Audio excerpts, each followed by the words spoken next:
Contractor. আমরা ওইসব কাম করে মিটারকে পুরানা মিটার খুললে নয়া মিটার লাগাই। হ্যাঁ, এরপরে পুরানা কাট আউট চেঞ্জ করে নয়া নতুন লাগাই। হ্যাঁ, এরকম করে সারাদিন একদিন এই দেশে যেরকম বাংলাদেশে যেরকম ফলবিদ্যুৎ সারা জায়গা ঘুরে না, আমরা এরকম সারা জায়গা বিসমিল্লাহির রহমানির রহিম। প্রিয় বন্ধুরা, আসসালামু আলাইকুম। আজকে আমরা এমন এক ভাইয়ের সাথে কথা বলবো, যিনি দীর্ঘদিন প্রবাসে অতি কষ্টে মাথার ঘাম পায়ে পেলে শুধুমাত্র পরিবার প্রিয়জনের মুখে হাসি ফুটাতে দিন রাত পরিশ্রম করে গেছেন। সে দীর্ঘ পরিশ্রম, তার কী কী ত্যাগ আর কী অর্জন, সেই সব নিয়ে আমরা আজ কথা বলবো।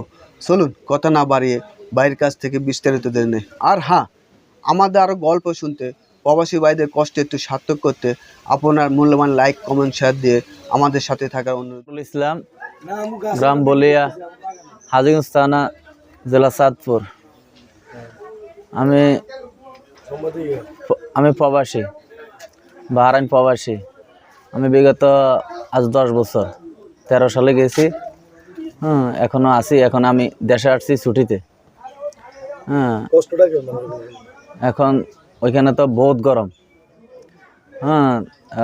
3 মাস রাত 3:30 বাজে ডিউটি যাওয়া লাগে। রাত 3:30 বাজে ডিউটি যাওয়া লাগে, 12টা অবধি ডিউটি। আবার বিকালে ওভারটাইম করতে হলে আবার বিকালে যাওয়া লাগে। বহুত পরিশ্রম। এখানে বহুত গরম ওইখানে। এরপরে গেছি 13 সালে ফ্রি ভিসায় গেছি। যাই ওইখানে আমার যাওয়ার পরে 20 দিন পর আমার ভিসা ক্যান্সেল হয়ে গেছে। তারপর আমি অবৈধ ছিলাম 2 বছর। তারপর আমি কোম্পানি দিয়েছি আজকে 8 বছর। ওইখানে আছি আমি এখন। কোম্পানি আপ ডাউন টিকিট দেয়, খাওয়া দেয় না, রুম দেয়। বাস আলহামদুলিল্লাহ কোনোরকম চলে। তারপরও বেশি কিছু করতে পারি নাই। ওইখানে যাওয়ার পরে দেখা গেছে বাড়িতে দেশে আসলে টাকা পয়সা সব কিছুর দাম বেশি, কিছুই হইতেছে না। দেখা গেছে আজকে 10,000 লইছি, আজকে দিনে শেষ। তো এরকম বেতনে অল্প কয় টাকা। এটা এখানে আসছি, দেখা গেছে 1 লাখ টাকা দিয়ে 1 মাস চালানো যায় না, এরকম অবস্থা। দেখো সব কিছুর দাম বেশি। প্রবাসে গেছি যে প্রথম আমি ভিসা আসছে, আমি টাকা কিছু হালকা ক্যাশ আসিল। এরপরে আমার কিছু কিস্তি উঠাইতে হয়েছে।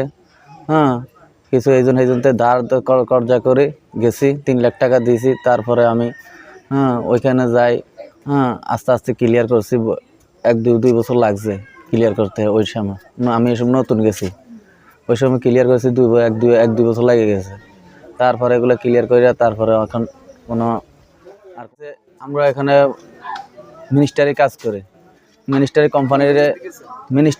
কোম্পানির কাজ দেয়। তো ওগুলো তার আরবিরা করে না, ওগুলো আমরা করি। Sub contractor. আমরা ওইসব কাম করে মিটারকে পুরানা মিটার খুললে নয়া মিটার লাগাই। এরপরে পুরানা কাট আউট চেঞ্জ করে নয়া নতুন লাগাই। এরকম করে সারাদিন একদিন এই দেশে যেরকম বাংলাদেশে যেরকম ফলবিদ্যুৎ সারা জায়গা ঘুরে না, আমরা এরকম সারা জায়গা ঘুরা লাগে। রোড বহুত রিক্স, বহুত গাড়ি স্পিডে, বহুত গাড়ি যায়, বহুত রিক্স।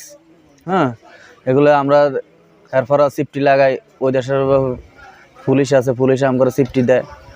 তারপর আমরা এগুলো রোডের মধ্যে যে লাইটটি আছে, ওই লাইটগুলো লাগাই। মিনিস্টারি যত কাম আছে ইলেকট্রিক্যাল।